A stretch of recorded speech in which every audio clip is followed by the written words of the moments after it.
जय जय ज्योति चरण, जय जय ज्योति चरण। गुरुदेव के श्री चरणों में सबक्ति वंदना। वंदनीय साध्वी प्रमुखा श्री जी, मुख्य मुनि प्रवर साध्वी वर्या जी एवं उपस्थित वंदनीय साध्वी श्री जी के चरणों में सबक्ति वंदना। जैसे कि हम सभी जानते हैं, 22 अप्रैल 2025 को पहलगाम पर अटैक हुआ था और उसके बाद 7 मई को भारत ने सिंदूर ऑपरेशन किया था। भारत की बेस्ट आर्मी, नेवी और एयरफोर्स तो शक्तिशाली है ही, पर उससे कई गुना अधिक शक्तिशाली है भारत की एक स्पेशल स्पिरिचुअल ट्रेंड आर्मी। प्रस्तुत है उसकी एक झलक मुमुक्षु बहनों द्वारा।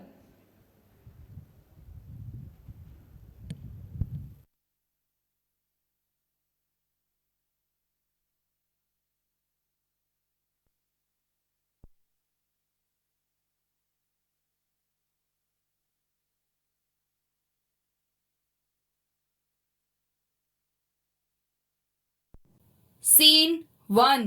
आदाब मोहम्मद भाई, सब खैरियत? बस सब अल्लाह की मेहरबानी है। क्या बात है मोहम्मद भाई, पाकिस्तान के बादशाह आज इतने परेशान कैसे लग रहे हैं? अजहर, चिंता क्यों ना हो, हमारे पहलगाम वाली गलती हम पर बहुत भारी पड़ गई। हिंदुस्तान की कमांडर व्योमिका सिंह और वो कर्नल सोफिया कुरैशी ने सिंदूर ऑपरेशन के दौरान हमारे पाकिस्तान के 9 मुख्य अड्डों को तबाह कर दिया। सही कहा भाईजान, हमें बहुत भारी नुकसान हुआ है। हिंदुस्तान के पास बहुत एडवांस्ड मिलिट्री टेक्नोलॉजी है। उनकी आर्मी, नेवी, एयरफोर्स हमसे कहीं गुना तेज और शक्तिशाली है। मोहम्मद भाई, अजहर भाई, अभी अभी हमें आईएसआई से एक सूचना मिली है। क्या सूचना मिली है? हिंदुस्तान केवल बाहरी दुश्मनों से लड़ने के लिए ही अपनी सेना को मजबूत नहीं बना रहा, बल्कि पिछले कई वर्षों से एक और सेना तैयार कर रहा है जो अंदरूनी दुश्मनों से लड़ सके। इन हिंदुस्तानियों के मंसूबे तो कभी खत्म ही नहीं होते। बताओ तो अब इनका नया मंसूबा क्या है? भाईजान, वहाँ एक ऐसी फौज तैयार की जा रही है जो हर दृष्टि से मजबूत हो, देश के किसी भी कोने में पहुंचकर प्रत्येक नागरिक को हर कठिन परिस्थिति का सामना साहस के साथ करने के लिए तैयार करती है। इस फोर्स का एक एक व्यक्ति हमारी पूरी सैन्य टुकड़ी पर भारी पड़ सकता है। अच्छा, क्या इनके पास कोई नई मिसाइल्स है? अरे भाईजान, इस फोर्स की खास बात ही यही है, ये बिना किसी मिसाइल, बंदूक या बारूद बम के केवल अपने मजबूत इरादे और आत्मबल से आगे बढ़ती जा रही है। अभी तक तो हम इनकी फौज पर भी काबू न पा सके और अब उससे भी कहीं गुना अधिक शक्तिशाली इस स्पेशल ट्रेन्ड आर्मी से कैसे जीतेंगे? इसके लिए तो हमें पहले इस सेना की रीति और नीति को समझना होगा। जनाब, जहाँ तक मुझे जानकारी मिली है, उनके देश विदेश में कई अड्डे हैं, लेकिन उनका मुख्य अड्डा हिंदुस्तान के राजस्थान के एक ऐतिहासिक इलाके लाडनू में है। वो खासकर लड़कियों का ट्रेनिंग सेंटर है। अच्छा अजहर, तुम एक काम करो, इकबाल और अब्दुल को लेकर तुम अभी राजस्थान के लिए फौरन रवाना हो जाओ। और हाँ, साथ में नूर को भी ले जाओ। किसी भी तरह नूर का वहां दाखिला कराओ और उसे कहना वहां अपनी आंखों से सब कुछ देखकर हमें पूरी जानकारी दे। भाईजान, नूर तो बहुत बोलती है, कहीं पकड़ी गई तो? अजहर, इस बात की चिंता तुम मत करो, जो उसे पकड़ने की गलती करेगा उसी का सिर दर्द होगा। ठीक है भाईजान, मैं अभी इंतजाम करता हूँ। अल्लाह हाफिज।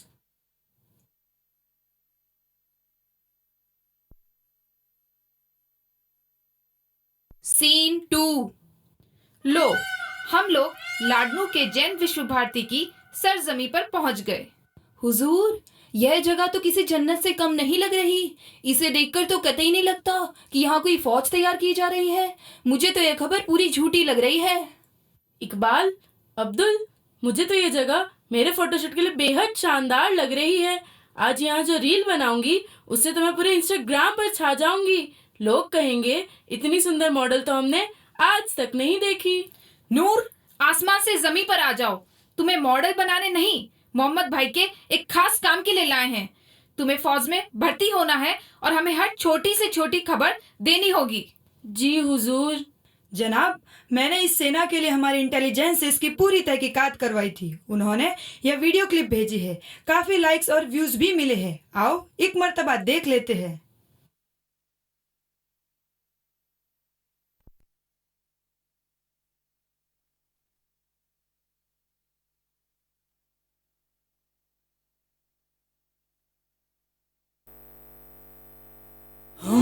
मुमुक्षु श्रेणी आत्मा में रमते, हर पल हर क्षण हम समता में बहते।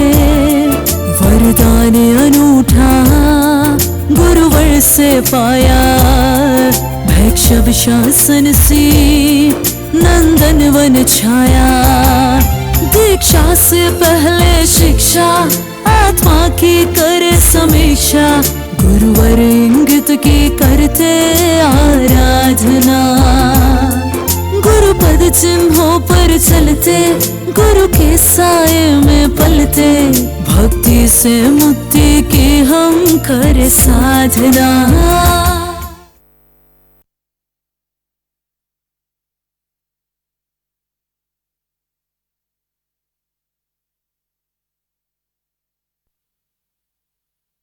अरे ये क्लिप तो वाकई जानदार और शानदार लग रही है।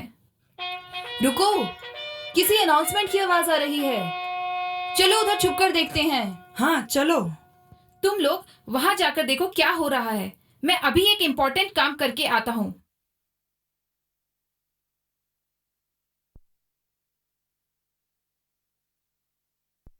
सीन 3।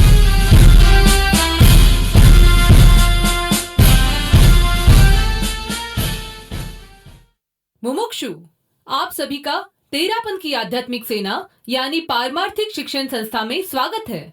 आप सभी यहाँ मोक्ष को अपना लक्ष्य बनाकर आए हैं। इस लक्ष्य को प्राप्त करने के बीच जो भी शत्रु आएंगे उन्हें कैसे जीतना है, इसका संपूर्ण प्रशिक्षण आपको यहाँ दिया जाएगा। याद रखें, इस आध्यात्मिक सेना के 3 मुख्य नियम हैं। रूल नंबर 1, एक गुरु के अनुशासन में चलना। Acharya Mahashraman's orders are the final orders. Rule number 2, बाहरी शत्रुओं को जीतने से कहीं ज्यादा जरूरी है अपने भीतरी शत्रुओं को जीतना। जो भीतरी शत्रुओं को जीतता है वही असली मुमुक्षु है। हमारे सबसे बड़े शत्रु हैं क्रोध, मान, माया, लोभ, ईर्ष्या। इन्हें जीतने के लिए जो भी सिखाया जाए, स्वाध्याय, ध्यान, जप, तप, मौन, सेवा, उसे पूरी लगन और निष्ठा से करना है। रूल नंबर 3, आत्म सेवा, गुरु सेवा और संघ सेवा में अपना संपूर्ण जीवन समर्पित कर देना। Is that clear? जी हाँ। I repeat, is that clear? जी हाँ। अब आप सभी ने इस आर्मी के नियम समझ लिए हैं। आप सभी एक साथ शपथ ग्रहण करेंगे। सावधान। मुमुक्षु शपथ ले। मैं मुमुक्षु हूँ। कषाय का उपशम मेरा लक्ष्य है। इस लक्ष्य की प्राप्ति के लिए मैं सदैव जागरूक रहूंगी। Very good. याद रहे, हम कौन हैं? मुमुक्षु। Who are we? We are मुमुक्षु। I repeat, who are we? We are मुमुक्षु। जय गुरुदेव। जय तेरापन। जय गुरुदेव। जय तेरापन। मुमुक्षु पीछे मुड़।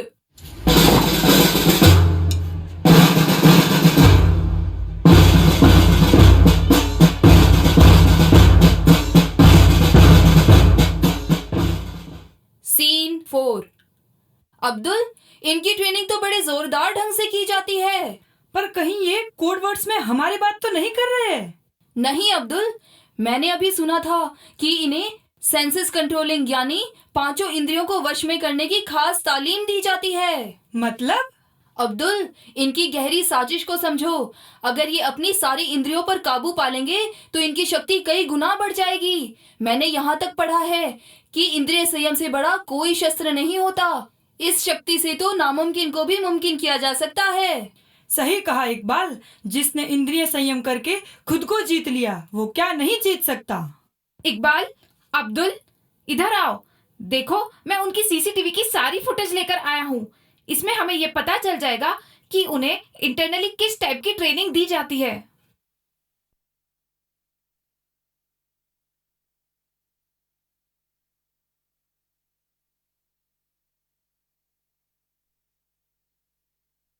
अपाणमेव जुज्जायि किन्ते जुज्जीरवज्जो अपाणमेव अपाणं जयितासु हमेहये।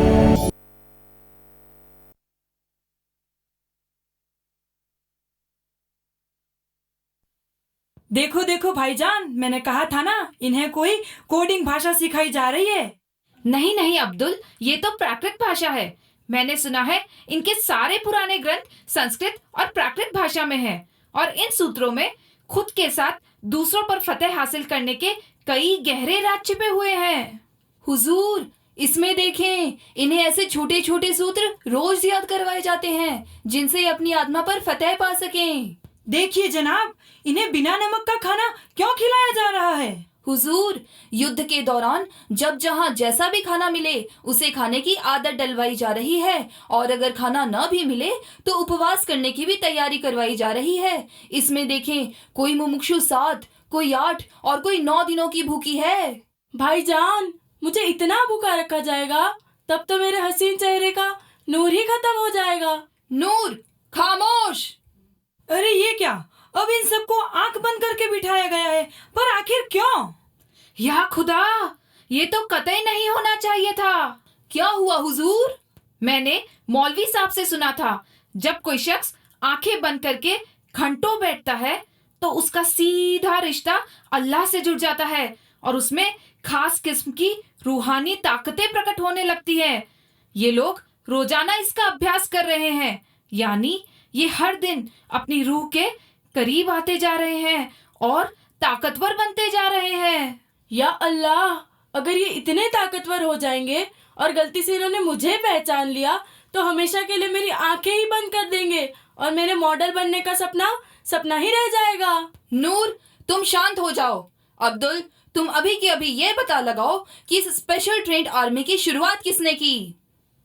जनाब, मैंने ये पता लगवा लिया है। इसे आचार्य तुलसी नामक महापुरुष ने 1948 में बनाया था और अब तक यहाँ से 700 से भी अधिक फौजी तैयार होकर निकल चुके हैं।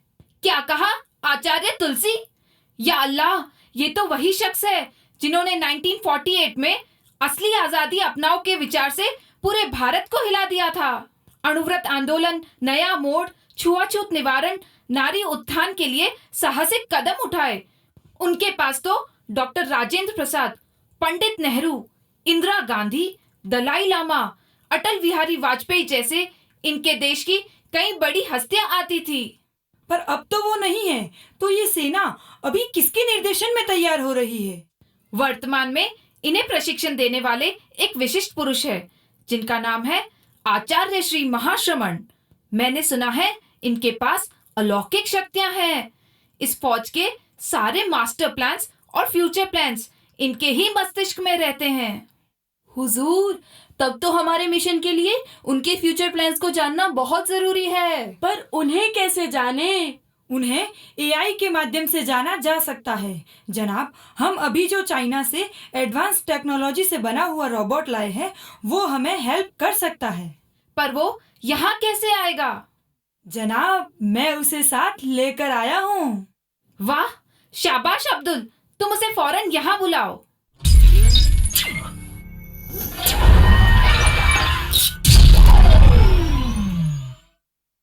इसका नाम है सिफ्रा 2.0। क्या हम इस पर यकीन कर सकते हैं? हाँ। क्या ये हमारे हर सवाल का जवाब देगी? हाँ भाई, हाँ। तो फिर सिफ्रा, तुम ये बताओ कि मैं मिस यूनिवर्स कब बनूंगी? Not applicable. नूर, प्लीज तुम रहने दो। सिफरा, तुम ये बताओ कि भारत की इस स्पिरिचुअल ट्रेंड आर्मी को लेकर आचार्य महाश्रमण जी के जहन में फ्यूचर प्लान्स क्या हैं? प्लान 1, आचार्य श्री महाश्रमण जी ने अंदर ही अंदर एक बहुत बड़ा मिशन शुरू किया है, 100 से अधिक मुमुक्षु तैयार करना। प्लान 2, प्रत्येक मुमुक्षु संस्कृत, प्राकृत और अंग्रेजी भाषा में एक्सपर्ट बने। प्लान 3, वे चाहते हैं कि प्रत्येक मुमुक्षु सेवा को सर्वोपरि महत्व दे, जब जहां जिसे योजित किया जाए एक निर्देश पर तैयार रहे। प्लान 4, उन्होंने सभी को एक रहस्यमयी प्रयोग दिया है, नमो सिद्धाणम का जप, जिससे सभी अपनी अंतर्दृष्टि जागृत कर सकें। प्लान 5, योगक्षेम वर्ष में मुमुक्षु बहनों के प्रशिक्षण की विशेष योजना है। या अल्लाह, और कितने प्लान्स हैं? अभी तक तो सिर्फ 100 प्लान्स है। शिफ्रा, तुम मजाक मत करो। किसी भी इंसान की याददाश्त इतनी नहीं हो सकती कि वह 100 प्लान्स को सेव रख सके। मैं मजाक नहीं करती। आचार्य श्री महाश्रमण जी की मेमोरी कंप्यूटर की तरह ही तेज है। अकॉर्डिंग टू डेटा, उन्होंने मात्र 4 महीने में पाना की चर्चा, 13 द्वार, लघु दंडक, गतागत, 52 बोल, 62 अल्पबोध, विचार बोध, जैन तत्व प्रवेश प्रथम भाग और कर्म प्रकृति जैसे गूढ़ ग्रंथों का अध्ययन कर लिया। 10वें कालिक सूत्र के 700 श्लोकों को उन्होंने मात्र 40 दिनों में कंठस्थ कर लिया। इतना ही नहीं, 1500 श्लोकों वाले अभिधान चिंतामणि ग्रंथ को भी उन्होंने शीघ्रता से आत्मसात कर लिया। सिफ्रा, तुम ये बताओ कि आचार्य महाश्रमण जी से हमारे मुल्क को तो कोई खतरा नहीं है ना? पाकिस्तान तो क्या, पूरे विश्व को उनसे कोई खतरा नहीं है, क्योंकि वे मानव मात्र के उत्थान का कार्य कर रहे हैं। उनका लक्ष्य पूरे विश्व में शांति फैलाना है।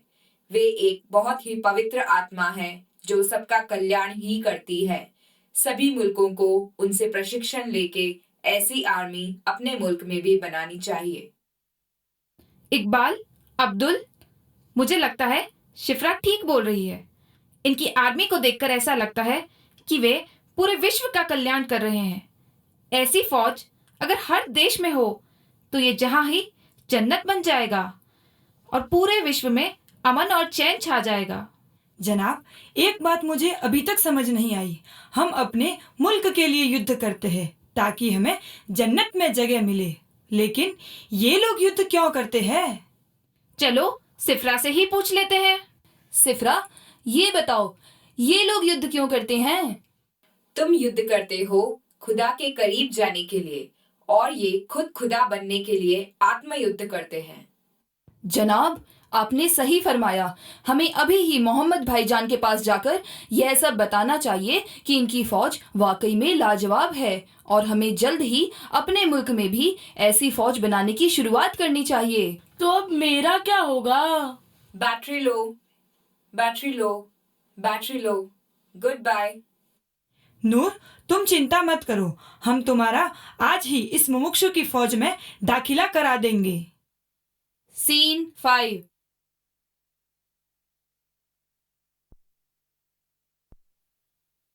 मुमुक्षु सावधान।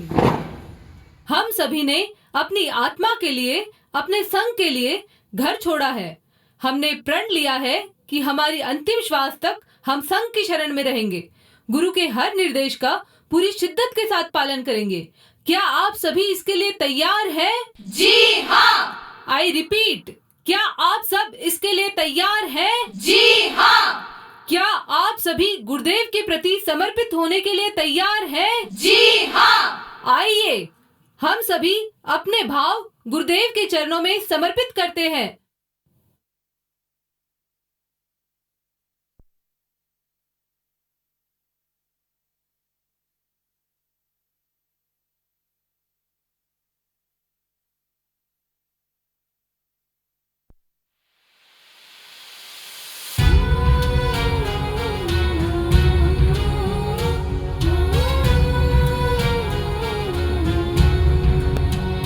गुरुवर तेरे भरोसे जिएंगे, अंतिम सांसों तक गढ़ में रहेंगे। गुरु दृष्टि बंदगी बस दिल से सभी ये बोले, अर्पण कभी न डोले, आने दुआएं ओले, खातिर गुरु आना की सब कुर्बान है। गुरु इंगित ही जन्नत और जहां वाणी पुनीता, आगम गीता, गौतम अर्जुन बनते चले।